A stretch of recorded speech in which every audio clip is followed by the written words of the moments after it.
Amén. Amén. Adelante, hermanito. Gracias, Juan Pablo. Agradecidos del Señor por estar juntos de nuevo y porque tenemos la oportunidad de compartir la palabra del Señor. Antes de comenzar, quisiera que tuviéramos un momento de oración. Padre misericordioso, Padre bueno, Padre amado, no tenemos palabras, no tenemos entendimiento, no tenemos la capacidad para ver estas cosas tan altas, tan sublimes. Por eso invocamos tu nombre y pedimos en el nombre de Jesús que el Espíritu Santo nos asista, nos sostenga, nos abra el entendimiento, ponga las palabras en nuestra boca. Padre, lo pedimos en el precioso nombre de Jesús. Amén. Amén. El título de este compartir es Los misterios de Dios. Es un título muy amplio, muy grande, muy abarcador, muy ambicioso también, porque sin duda que es imposible hablar de todos los misterios de Dios en un corto tiempo. Sin embargo, hay misterios que Dios ha puesto a nuestro alcance, misterios que estuvieron escondidos por siglos y edades, específicamente todo el tiempo del Antiguo Testamento. Dios se reveló muy parcialmente. La revelación acerca de los misterios de Dios vino después que el Señor Jesucristo bajó a la tierra, después que Él nació como hombre. El mismo es la revelación del misterio que era Dios hasta ese momento, porque Él dijo, el que me ha visto a mí, ha visto al Padre. Pero dar a conocer al Padre era una tarea muy grande que nadie podía hacer, sino el Hijo. El profeta Jeremías había dicho antes, varios siglos antes de la venida del Señor, en su libro, en el capítulo 9, versículos 23 y 24. Jeremías 9, 23 y 24. El profeta dijo, no se alabe el sabio en su sabiduría, ni en su valentía se alabe el valiente, ni el rico se alabe en sus riquezas, mas alabes en esto el que se hubiere de alabar, en entenderme y conocerme, que yo soy Jehová, que hago misericordia, juicio y justicia en la tierra, porque estas cosas quiero, dice Jehová. Él estaba llamando en este tiempo la atención sobre este hecho, que aquello en lo cual el hombre debería gloriarse realmente en entender a Dios y conocer a Dios. Pero ¿cómo podía ser conocido y entendido si solamente teníamos hasta ese tiempo la ley y algunos atisbos, algunos chispazos de revelación a través de los profetas? Esta palabra en realidad estaba anunciando el tiempo en que Él sería verdaderamente entendido y conocido a través de Cristo. Esta es la tarea más importante para el hombre, conocer a Dios. Sin embargo, en la lista de conocimientos de hoy en día, ¿para quiénes es importante conocer a Dios? El Señor en Juan 17:3, poco antes de ir a la cruz, en esa oración maravillosa, dice, y esta es la vida eterna, que te conozcan a ti, el único Dios verdadero, y a Jesucristo, a quien has enviado. Conocer a Dios significa vida eterna. Conocer a Jesucristo significa conocer al Padre, conocer a Dios. De tal manera que aquí se estaba cumpliendo esa promesa. Me conocerán, todos me conocerán, desde el menor hasta el mayor de ellos. Y ninguno dirá a su prójimo, conoce a Jehová, porque todos me conocerán, refiriéndose a aquellos que reciben la gracia, que reciben la visión espiritual, que reciben el toque de Dios, el nuevo nacimiento, aquellos a quienes Dios otorga la dicha de mirar al Señor en la faz de Jesucristo. Este es el honor más grande.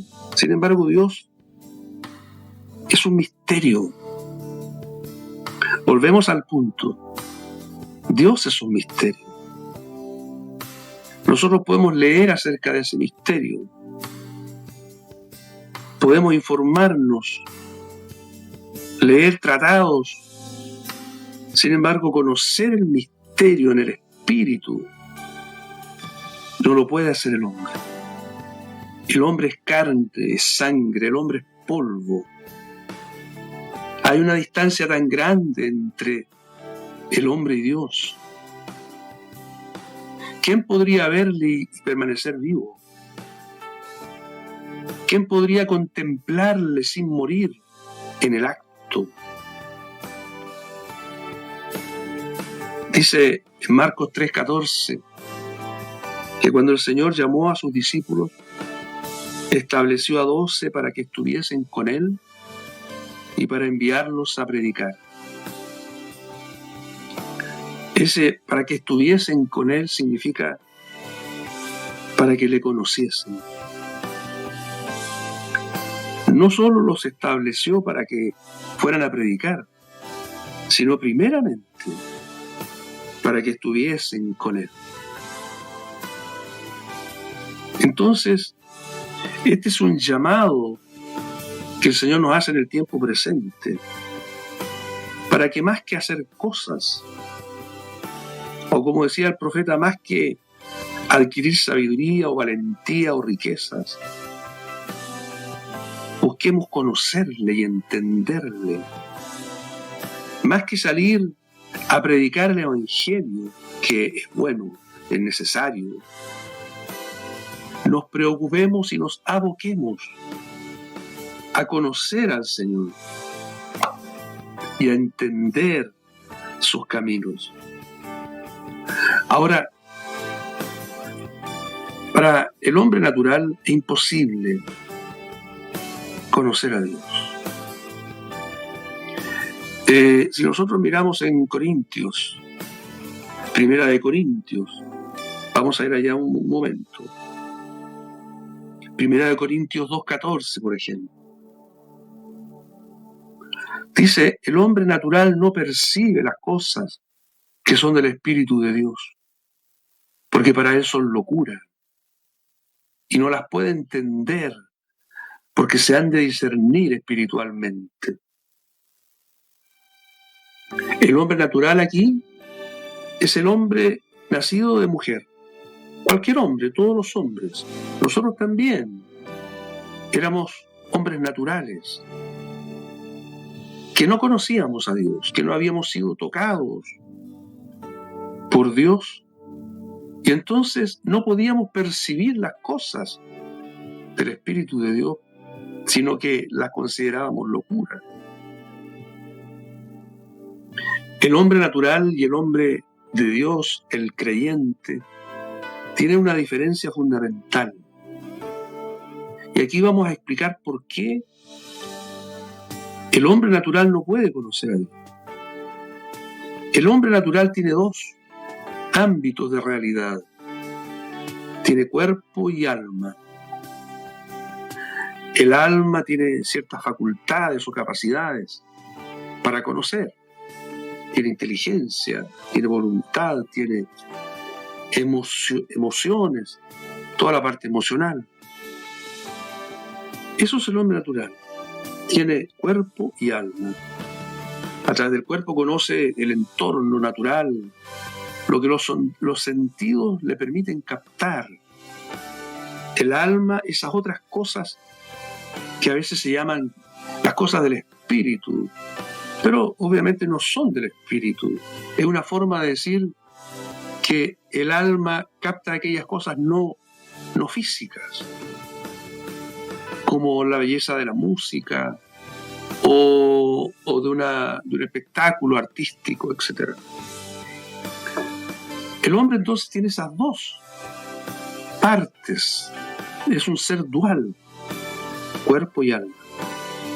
Pero resulta que a Dios se le conoce por el espíritu, no por el cuerpo y el alma. Cuando un hombre nace de nuevo y llega a ser un hijo de Dios, conserva el cuerpo y el alma, igual que antes, igual que un incrédulo. Sin embargo, al momento de nacer de nuevo, se agrega una tercera parte a su configuración, y esa parte es el espíritu. El espíritu que estuvo muerto y apagado durante todo el tiempo, desde que nosotros nacimos de nuestra madre hasta que nos convertimos al Señor, o el Señor nos convirtió a Él, mejor dicho. Entonces, al momento de tener un encuentro real, personal, con Cristo, ocurre un milagro dentro de nosotros. Y ese milagro es el nuevo nacimiento. Y a partir de ahí nosotros tenemos una visión espiritual, una capacidad espiritual de conocer a Dios. Como que se nos descorre un velo, como que las cortinas se abren y podemos ver hacia afuera el paisaje.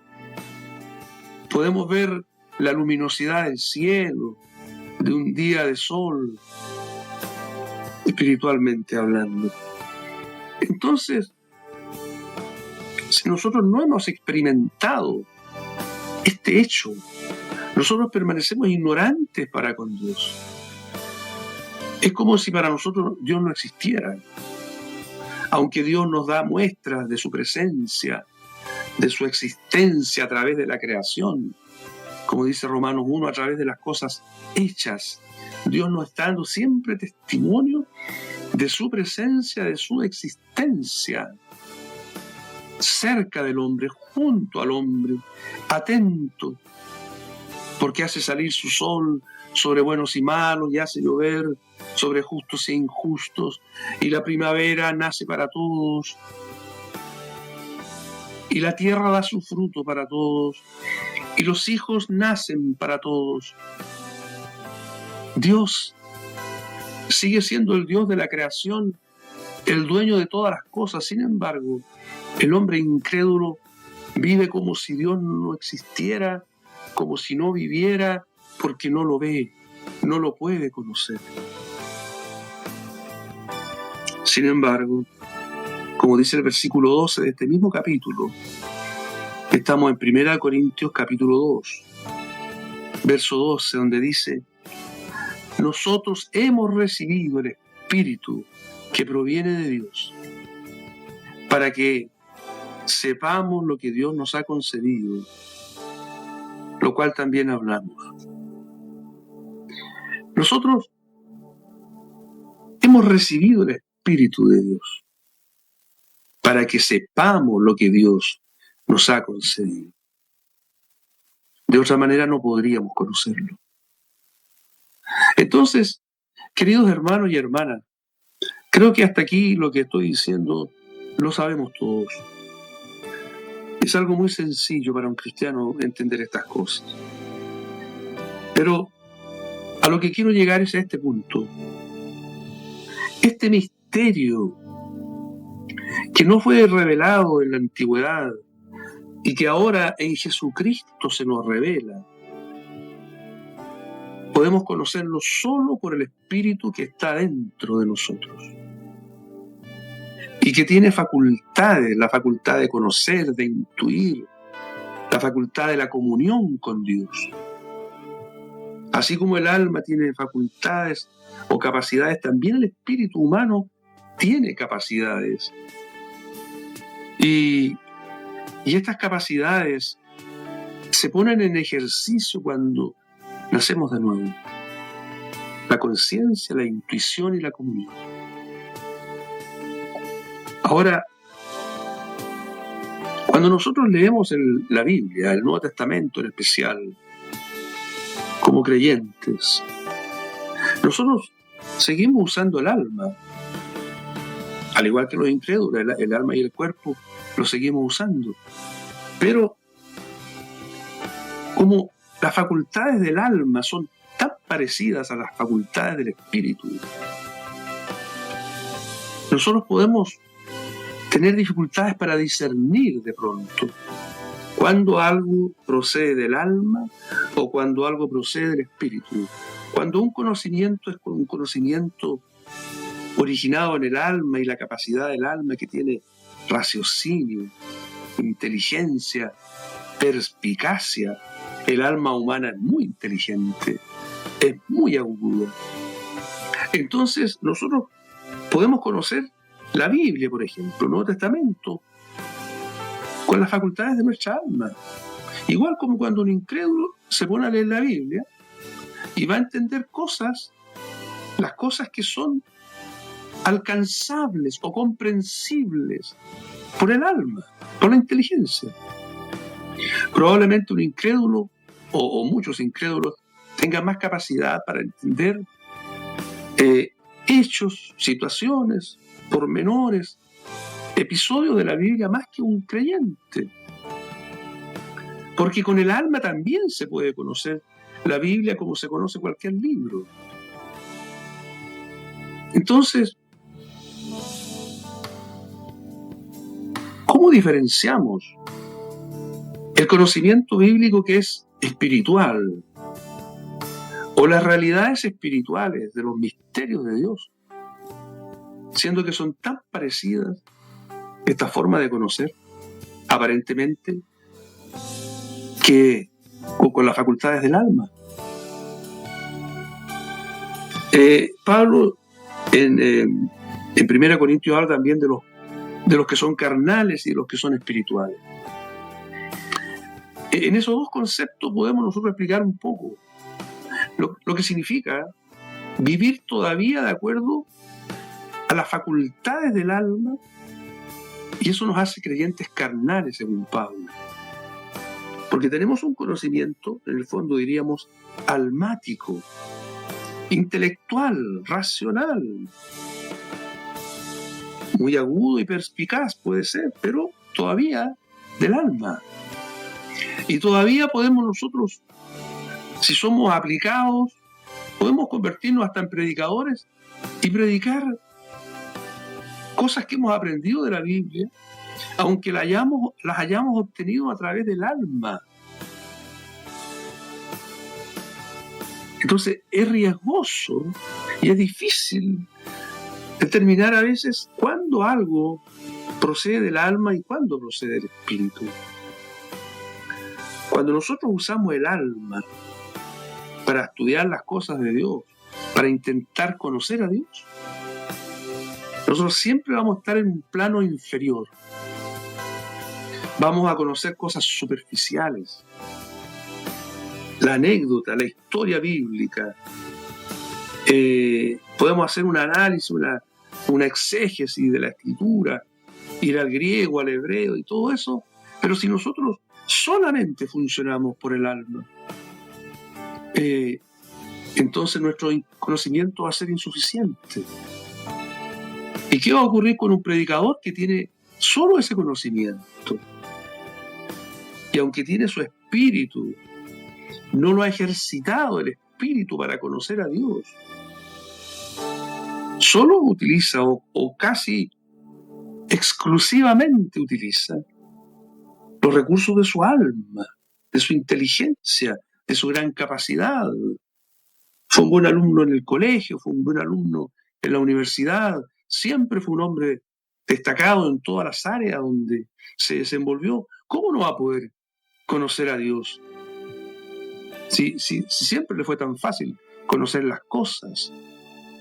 Entonces, una persona que ha funcionado siempre por el alma puede caer en ese error, en la presunción de que para conocer a Dios es suficiente con mis capacidades, con mi afán, con las horas que yo puedo dedicar al estudio bíblico. Hay un problema serio cuando nosotros confundimos el conocimiento espiritual o el conocimiento de las cosas de Dios. Digamos, si nosotros erramos en este punto, estamos muy expuestos a cometer errores graves y a tener falencias que no pueden suplirse de otra manera. Entonces, estamos necesitando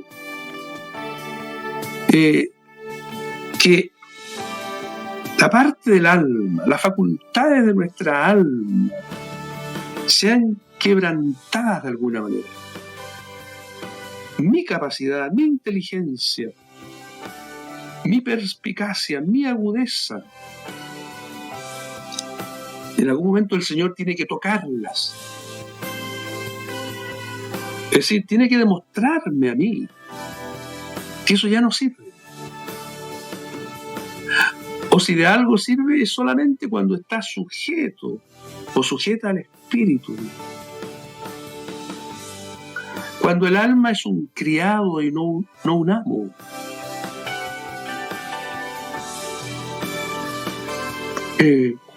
Necesitamos nosotros entender que nuestra alma, nuestra capacidad natural, no nos sirven para conocer las cosas de Dios. Conocer Colosenses, por ejemplo, la epístola a Colosenses, que es la epístola que más nos habla y que mejor nos habla acerca del misterio de Dios, que es Cristo. Podemos nosotros memorizar Colosenses y aún así no conocer espiritualmente el misterio de Dios. Aún así podemos no conocer necesariamente a Cristo. Entonces, conocer los misterios de Dios no es leer acerca de esos misterios, sino recibir una revelación directamente de Dios. Y aquí entramos en el terreno de lo misterioso, si usted quiere decirlo, indescifrable, porque aquí el hombre es completamente inútil. Aquí somos completamente incapaces. No importa cuántos años hemos estado leyendo la Biblia, no importa cuántos años hayamos estado sirviendo a Dios, según nosotros creemos estar sirviendo a Dios, de nada sirve, a menos que el Señor, por decirlo así, irrumpa en nuestras tinieblas, penetre la capa que nos envuelve de tinieblas, de ignorancia, de oscuridad, penetre, se abra paso y llegue a nuestro espíritu y nos descubra algo, un misterio.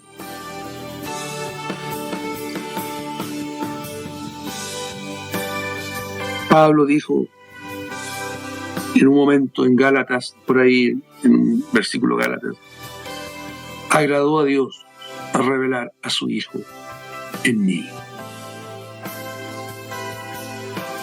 No, fíjense ustedes, dice en mí. Es como un depósito. Dios puso un depósito en él, un depósito de revelación. No una claridad mental.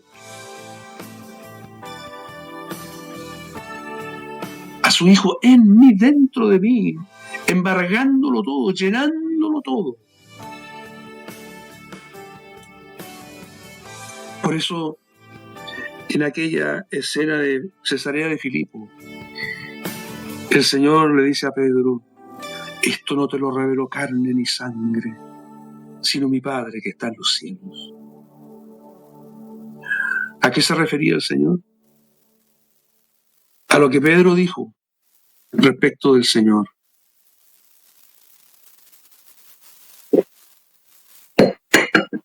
Tú eres el Cristo, el Hijo del Dios viviente. Esa realidad de Jesús como el Cristo, el Hijo del Dios viviente, era un misterio. Hasta ese momento era un misterio.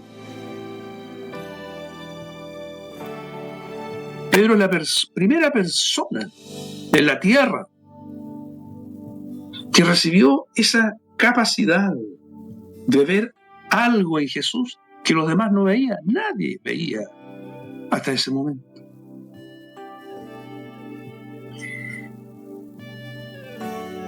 Entonces, la revelación es la única forma de conocer, de tener acceso a los misterios de Dios.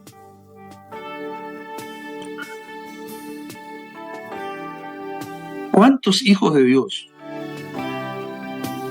hoy conocen a Dios y a Cristo por revelación y no simplemente por información bíblica? Este es un punto importantísimo, querido hermano y hermana. Nosotros tenemos que asegurarnos de esto. Porque como dijo el Señor, esta es la vida eterna, que te conozcan a ti. Y ese conocer es esto de lo cual estamos hablando.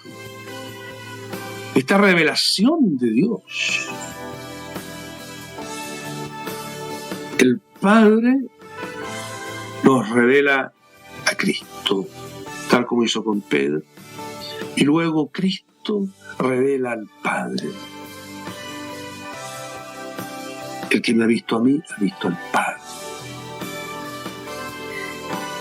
Y luego hay otros misterios más asociados, derivados de estos grandes misterios. Por ejemplo, el misterio de su voluntad, el misterio del Evangelio, el misterio de Adán y Eva como tipos de Cristo y la Iglesia. Hay otros misterios, pero el gran misterio que Dios tenía escondido de siglos y edades es su Hijo, Jesucristo. Podemos imaginarlo de esta manera.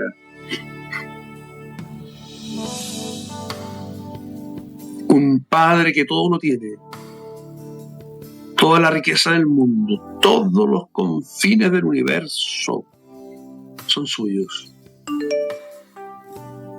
Y nosotros miramos lo que nuestros ojos nos permiten ver y vemos la grandeza de la creación, pero no sabemos lo que Dios tiene en su corazón. Vemos sus obras, pero no vemos su corazón. ¿Será posible para el hombre conocer el corazón de Dios? ¿Qué tenía Dios escondido en su corazón? Ese afecto entrañable, ese amor incomprensible. ¿Por qué causa creó todas las cosas? ¿Por qué y para quién diseñó todas las cosas?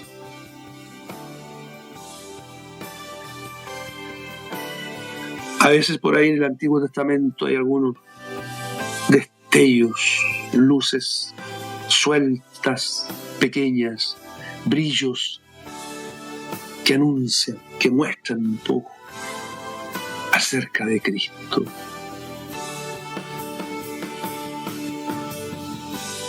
Pero todo es todavía muy parcial. son figuras, sombras.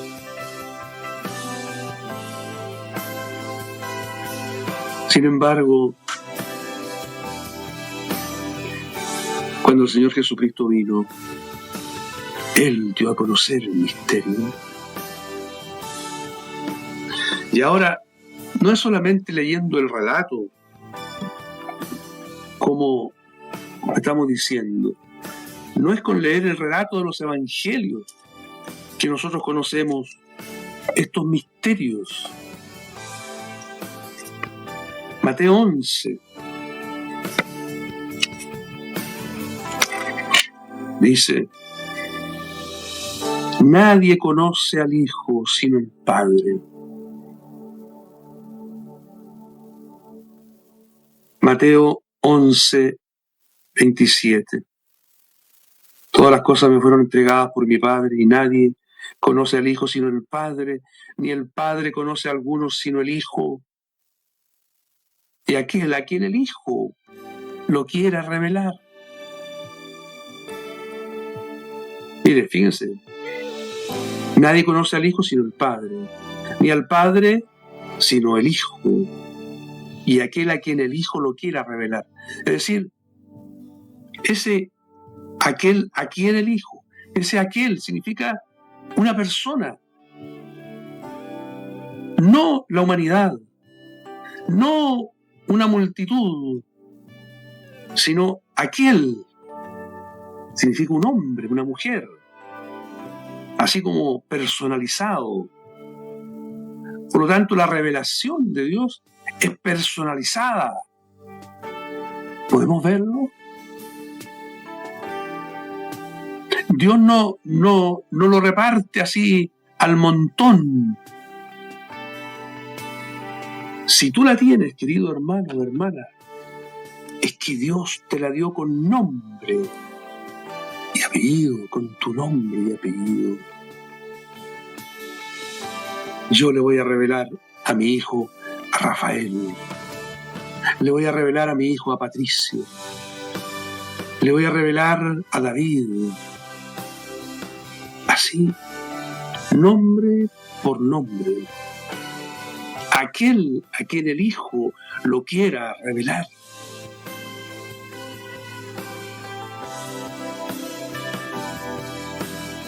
Naturalmente que si nosotros ya hemos recibido, por la gracia de Dios, alguna cuota de revelación del misterio de Dios, que es Cristo, no podemos pretender que es por nuestra bondad, por nuestra fidelidad, por nuestro empeño, por nuestro servicio. No hay nada, absolutamente nada. No tiene nada que ver con eso.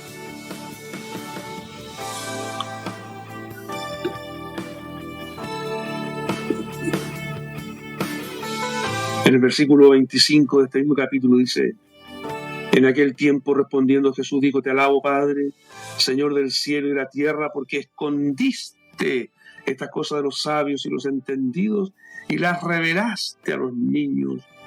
Sí, Padre, porque así te agradó.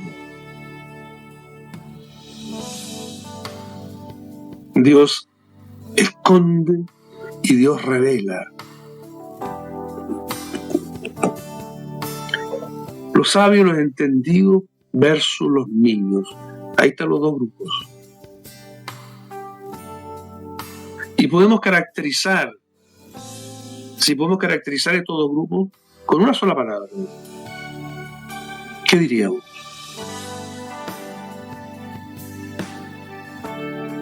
Los sabios, los entendidos, son aquellos que creen saber. Y los niños son aquellos que confiesan su ignorancia. Ellos no saben.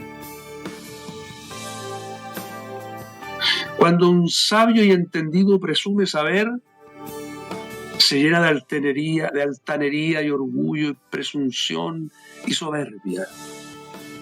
Cuando un niño dice, yo no conozco, yo no sé, eso lo vuelve humilde,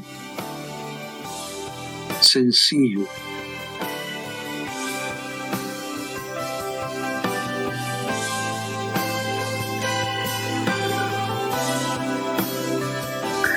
Conocer los misterios de Dios no es un asunto menor.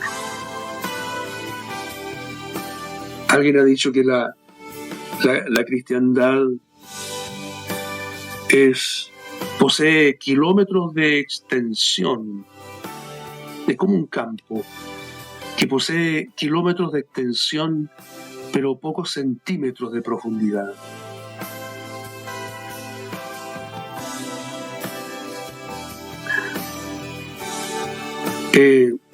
¿Se puede decir eso de la iglesia?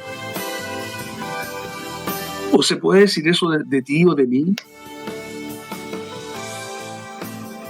Mucha extensión, mucha pretensión, pero muy poca profundidad.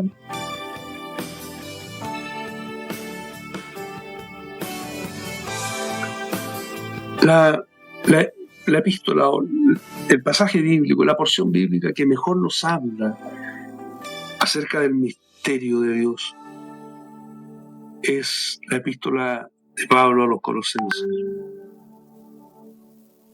Quisiera invitarlos a que revisáramos algunos aspectos de esta epístola.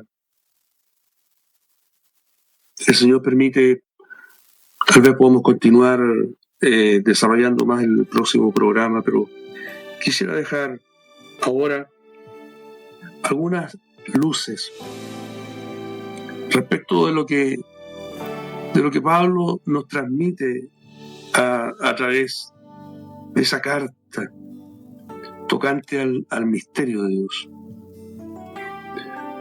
Vamos a ir a Colosenses.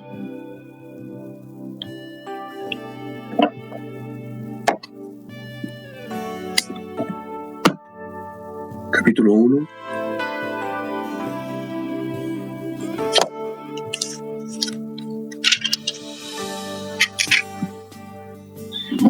Versículo 15.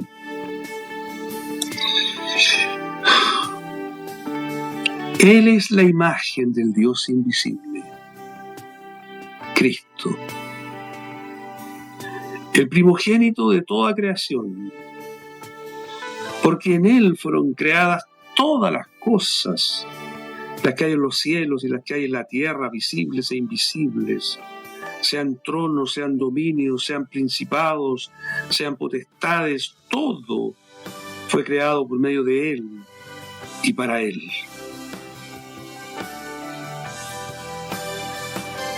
Aquí se dice que Él es, Cristo es la imagen del Dios invisible.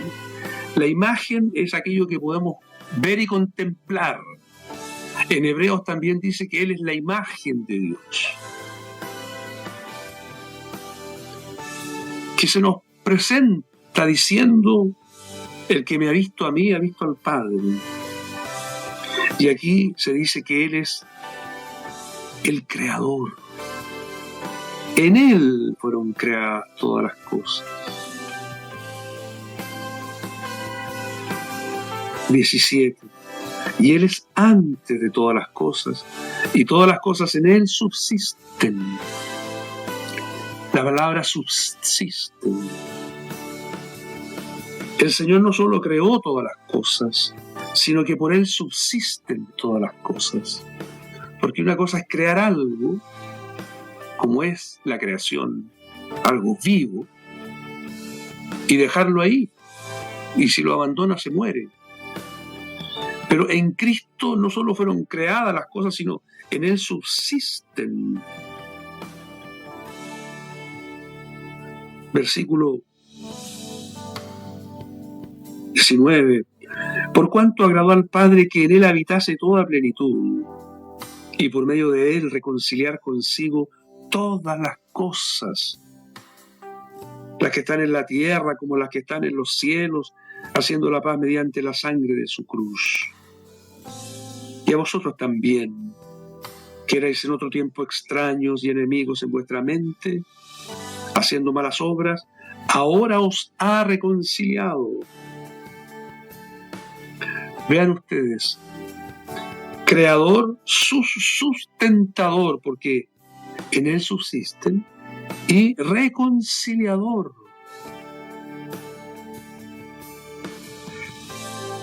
No solo del hombre, de la humanidad, sino reconcilió con Dios todas las cosas, las que están en la tierra como las que están en los cielos.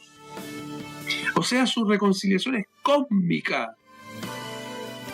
El creador cósmico, el sustentador cósmico, es el reconciliador cósmico.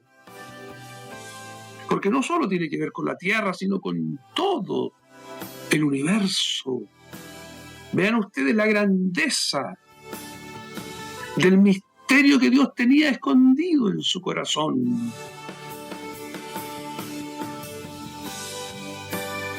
En el Antiguo Testamento usted no encuentra nada de esto. Nada. Allí no se conoce al Hijo.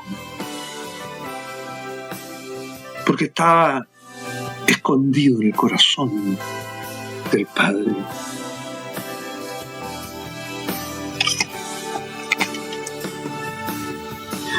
Luego, como si esto fuera poco, mire usted lo que dice en el capítulo 1, versículo 26. El misterio que había estado oculto desde los siglos y edades.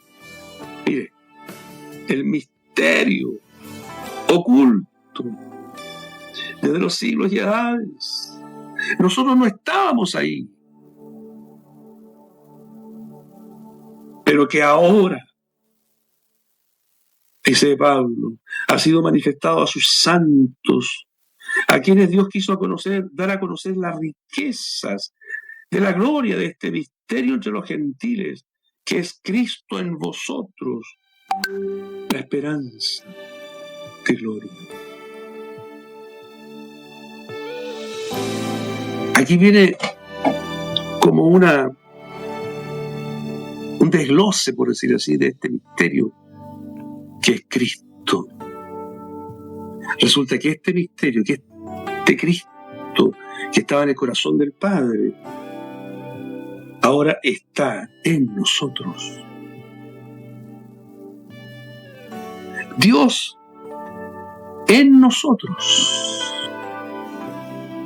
Hace poco leí o escuché, no recuerdo bien, de un sabio oriental que le pidieron que leyera el Nuevo Testamento. Leyó el Nuevo Testamento y cuando terminó le preguntaron qué es lo que más le llama la atención del Nuevo Testamento. Y él dijo, lo que más me llama la atención es que el Dios de ustedes, el Dios de los cristianos, vive adentro del corazón del cristiano. Eso es algo que él no lo podía entender. Porque el Dios de ellos está afuera, supuestamente. Es una entidad lejana, amorfa, ambigua, inescrutable. Cristo en vosotros, la esperanza de gloria. Otro derivado de este misterio,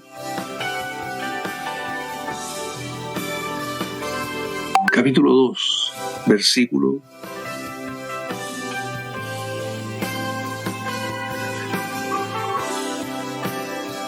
10. Y vosotros estáis completos en Él.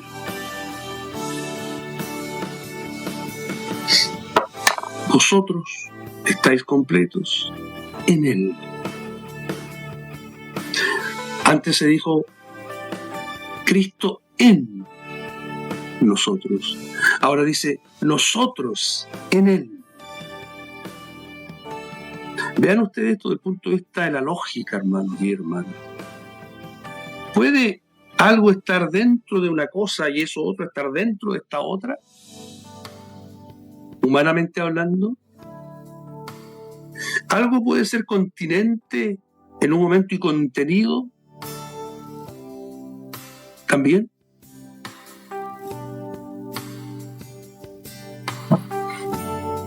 Esto es una cosa que nos resulta paradójico, ¿no? Esa es la palabra, paradoja.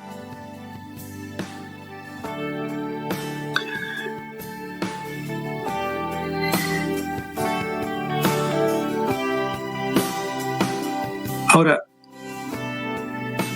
esto tiene una tercera parte, tan preciosa y gloriosa como estas dos anteriores.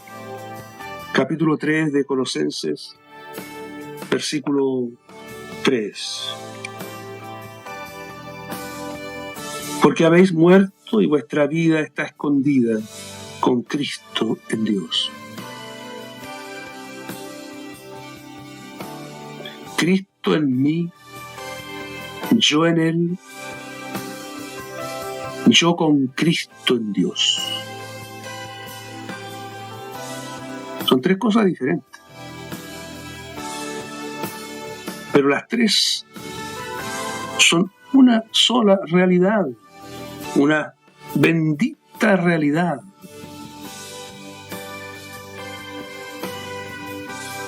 Cristo en nosotros, nosotros completos en Él, nosotros escondidos con Cristo en Dios. Ahí aparece el Padre. Nosotros con Cristo escondidos en el Padre. Como esas palabras que dijo el Señor en Juan 17. Volvemos a Juan 17.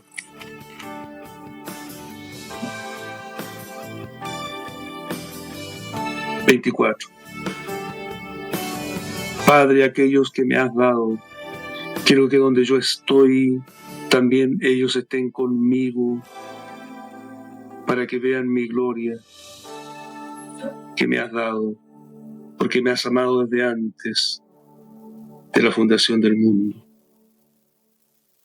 Y en el verso 21, para que todos sean uno, como tú, oh Padre, en mí y yo en ti, que también ellos sean uno en nosotros.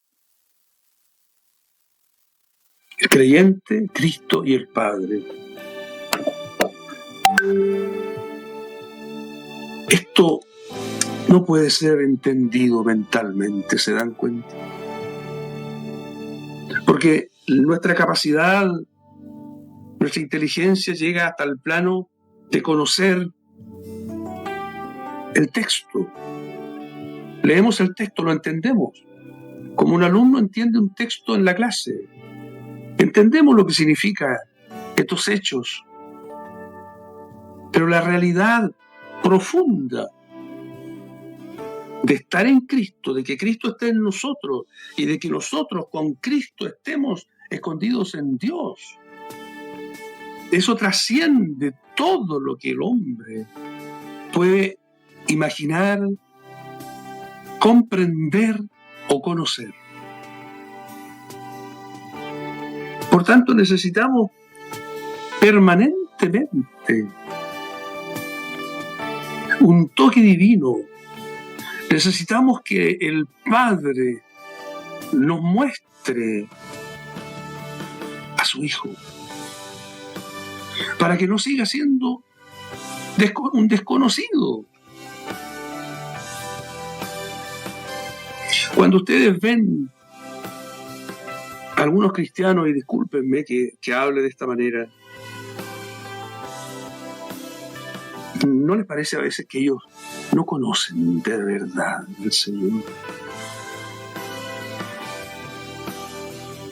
Tienen información bíblica, se reúnen, son fieles en ciertos ritos, en ciertos estas responsabilidades que se les asignan. Pero usted conversa con ellos y percibe que Cristo es un desconocido para ellos.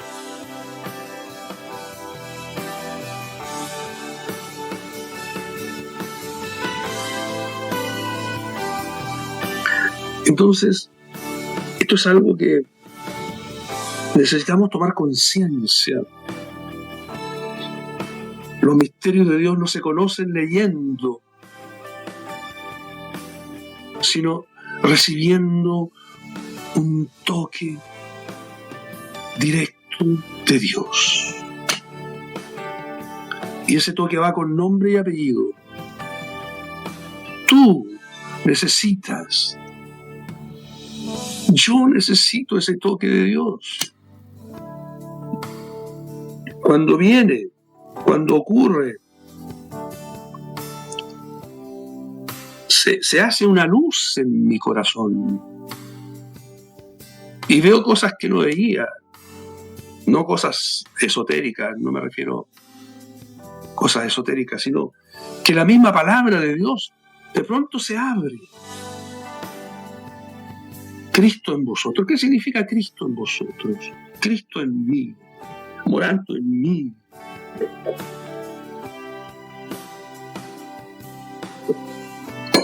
Significa visita, morador permanente. Significa un accidente que ocurre cada cierto tiempo. ¿Cuánto de su realidad en mí yo la aprecio, la valoro, la reconozco? ¿Cuánto de esa realidad de Cristo morando en mí es realidad? ¿Por qué tenemos tan poca realidad de estas cosas espirituales? Es porque todavía nos falta que la luz de Dios nos alumbre. En tu luz vemos la luz. Si no hay luz de Dios, no vemos.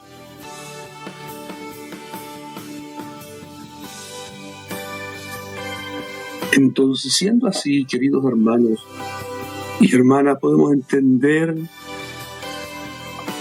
lo que Pablo escribe en Colosenses, capítulo 2, versículo 1. Porque quiero que sepáis cuán gran lucha sostengo por vosotros y por los que están en la Odisea y por todos los que nunca han visto mi rostro, para que sean consolados sus corazones unidos en amor, hasta alcanzar. Es algo que ellos no alcanzan todavía. Está en un plano superior. Toda la riqueza de pleno entendimiento. ¿Para qué el entendimiento? ¿Para qué la riqueza del entendimiento? ¿Para presumir que sabemos? ¿Para decir como la Odisea, estoy rico, no tengo necesidad de nada? No se me esconden los misterios de Dios. A fin de conocer el misterio de Dios, el Padre, y de Cristo, dice aquí esta versión. Pero hay muchas versiones más apegadas al griego que traducen y de conocer el misterio de Dios el Padre, Cristo. En quien están escondidos todos los tesoros de la sabiduría y del conocimiento. Y quiero poner el énfasis aquí. Quiero que sepáis cuán gran lucha sostengo por vosotros. Lucha en oración se refiere. La lucha en la batalla espiritual para que los hermanos de Colosas reciban de Dios, no de Pablo, la capacidad de alcanzar esta riqueza de pleno entendimiento. Esto no lo podía comunicar Pablo, porque si hubiese dependido de Pablo, no lo habría escrito, ni habría dicho que está orando por eso.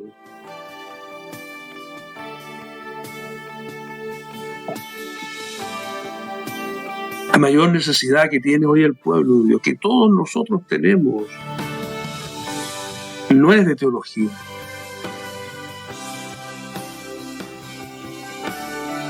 No es leer libros inspiracionales, aunque nos pueden ayudar sin duda en circunstancias específicas de nuestra vida, para darnos ánimo, para alentarnos. Pero lo que más necesitamos es revelación primeramente acerca de Cristo, para que no ocurra que sea Él un desconocido. Gabriel Wilkerson escribió hace años atrás un libro, parece que se llama Tenemos hambre de Cristo, en que él dice que después de visitar muchos países, muchas iglesias, muchos seminarios teológicos, de conversar con mucha gente ligada a la fe, él tiene una conclusión, arribó a una conclusión.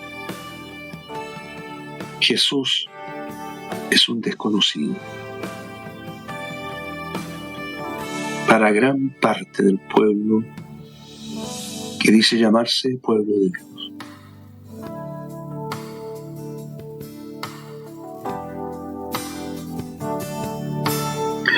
Este es un asunto tan delicado, tan urgente,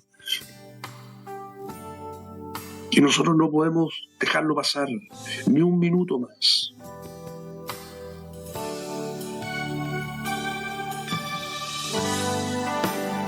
No son los sabios y los entendidos los que alcanzan o los que reciben esta gracia, sino los niños.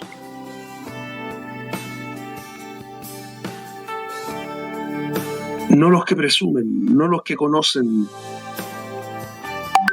no los profesionales de la religión, sino los niños.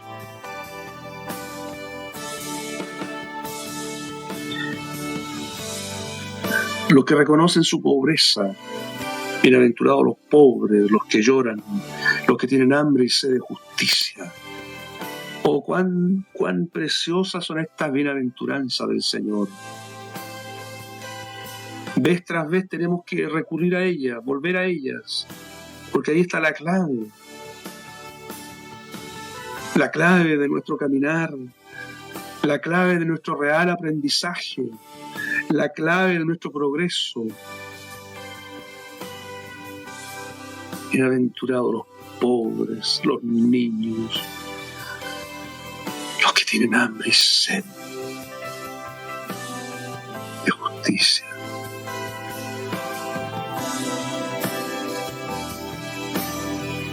Es verdad que no es por méritos, no es por méritos. Nada hemos hecho para Dios. Y aún lo poco que hacemos es menos que nada.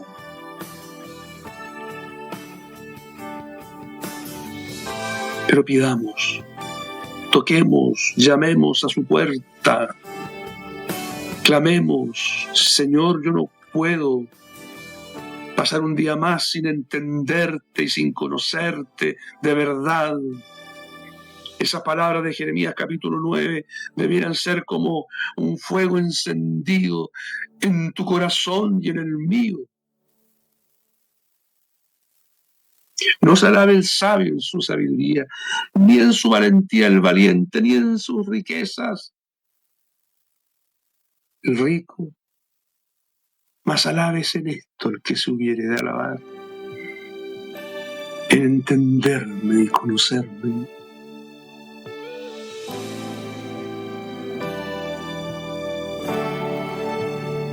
Si no conoces a Dios, aun siendo un cristiano, estás en una profunda pobreza,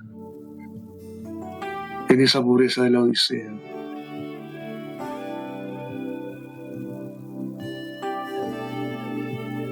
Por eso necesitamos tanto que esta oración de Pablo nos alcance.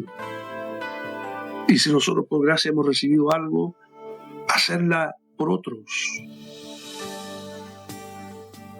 hasta que todos lleguemos a la unidad de la fe y del conocimiento del Hijo de Dios. ¿Se dan cuenta? Todos creyendo lo mismo, conociendo al Señor con la misma claridad, plenitud.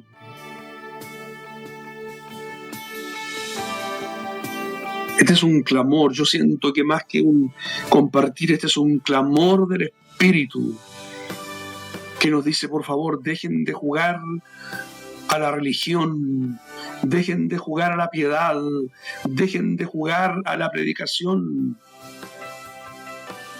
Preocúpense por entenderme y conocerme.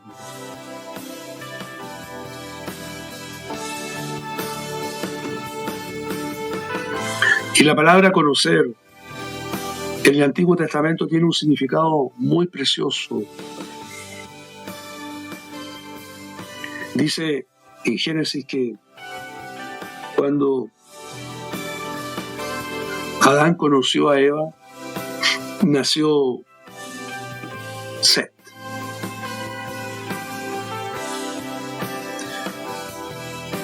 Cuando un hombre conoce de esta manera, en este sentido, a su mujer, nace un hijo o queda embarazada.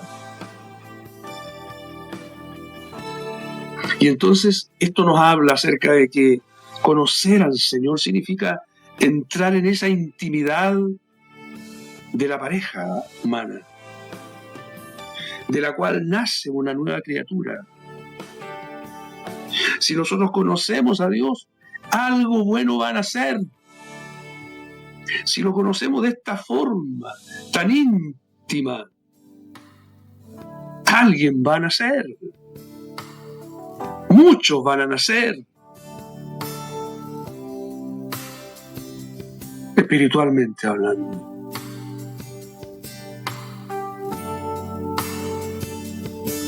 Queridos hermanos y hermanas, este es el gran misterio de Dios. Cristo en vosotros, ustedes en Él, ustedes escondidos con Cristo en Dios.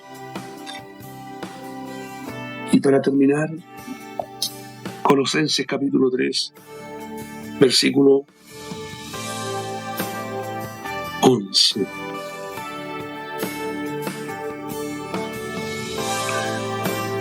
El 10 primero, 10 y 11.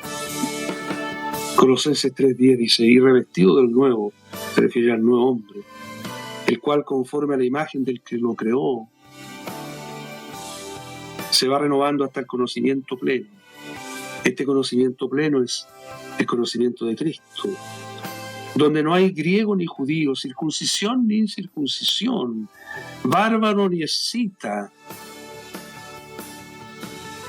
sino que Cristo es el todo y en todos. Cristo es el todo y en todos. Sino que Cristo es el todo y en todos. Usted sabe lo que significa que Cristo sea el todo en todos.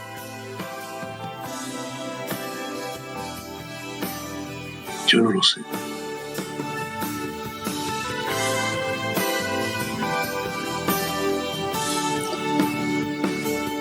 Todos tenemos una gran necesidad. Conocer más a Jesús. Puede que tengamos una medida de conocimiento y de revelación, pero siempre será escasa. Mientras no lleguemos a conocer qué significa esto, que Él sea el todo en todos. ¿De qué manera eso afectaría nuestra vida, nuestra realidad como iglesia, nuestra realidad como raza humana, nuestra realidad como creación de Dios? Que Él sea el todo.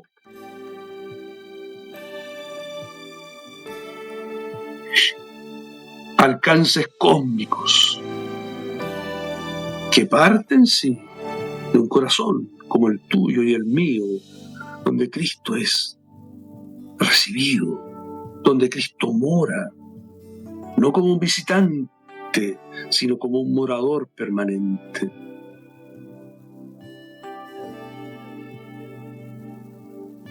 Vamos a orar al Señor y vamos a pedir que Dios permita en su gracia que primeramente nos torne humildes, porque ni de eso somos capaces nosotros de ser humildes. Que nos torne humildes y que ponga en nuestro corazón una oración que sea como una llama que no se apague, como un clamor que no se sofoque, como un río que no se seque, con un conocimiento real y profundo de Dios en la faz de Jesucristo. Padre querido, hemos hablado las palabras que tú has puesto en nuestros labios. Ay, qué pobres son nuestros esfuerzos, nuestros alcances, pero tú, Señor, eres todo. Padre, revélanos algo más de tu Hijo, porque estamos seguros que cuando eso ocurra, nuestro corazón se ensanchará, nuestra visión se ampliará, nuestra medida de comprensión de tu propósito también. Padre, concédenos el tremendo honor, la tremenda gracia de conocer más a tu precioso Hijo, que tú tuviste por tanto tiempo escondido y que ahora lo estás revelando, Señor, por el Espíritu. Ahora lo estás haciendo. Hazlo conmigo, Señor, y con mis hermanos y hermanas que están escuchando. En el nombre de Jesús. Amén.